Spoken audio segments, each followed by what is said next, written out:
Alright guys, back over at Dave's again. Just wanted to show off this Max No male, because he's a monster. Just to give you a size reference of how small this little fat tail actually is.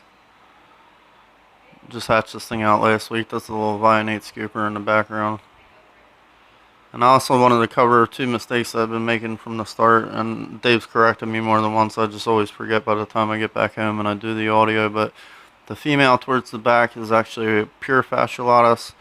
The male is from breeding a tug snow to a pure fasciolatus. So it doesn't really make a huge difference, but the offspring would have a little more fascio influence, which really doesn't matter anyway because you can never get back to a pure subspecies once you cross them into anything else. These two just hatched out today. The other one is this girl right here, and it really drives me nuts because I even label my own stuff wrong. Not that I've sold any from this project, but this girl is the original Paradox, and she was a red stripe. That was what Dave bought her as. I'm still not 100% sure on who he got her from. It's one of the bigger breeders in PA. This was like 4 or 5 years ago, so it's not too easy to trace back. But anyway, this is the mother, the original mother to any of the Paradox stuff you see. And then I'm going to show her son because that's who is the father to most of this project this year. So we bred him back to his mother. And you can see on him a little bit, and you can see on the offspring this season, they got it big time, I guess, from breeding him back to her. We're getting a little bit more of the red stripe influence back. But some of the babies are really starting to turn out nice now that they're coloring up.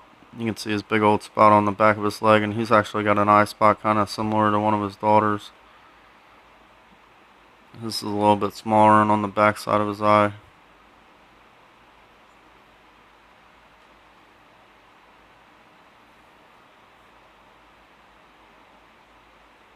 Now, like I said, with the other stuff with my bells, they're pretty outcrossed, so I doubt we're going to get much of this on the next generation, but you never know. When we start hitting on the visual albinos, we might get a little extra tangerine highlighting, hopefully. I doubt we'll get red stripes, but this is probably the cleanest one right here.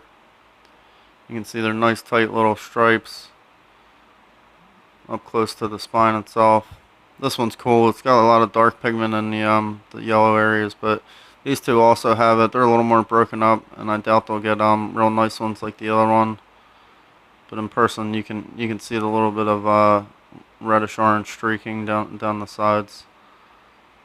I really like this one because it's got an extra set of stripes on the very bottom of its belly.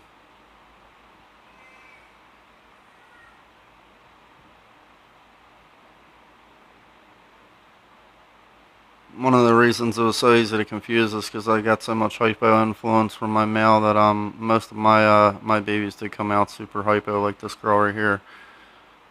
She's the first one to show a visual Paradox from this generation. You can see her stripes are starting to come in. Hopefully the camera's picking it up. This is another set right here, and you can see right on the spine itself they get a real white line. Sometimes it's almost white. I have one at home where it basically is a white stripe down the back, and it's got a little bit of black outlining, which makes it pretty cool. Makes it pop a little bit more. This is the male right here, the only male we've produced this year from the pairing. You can see he's got them. His are a little bit thicker.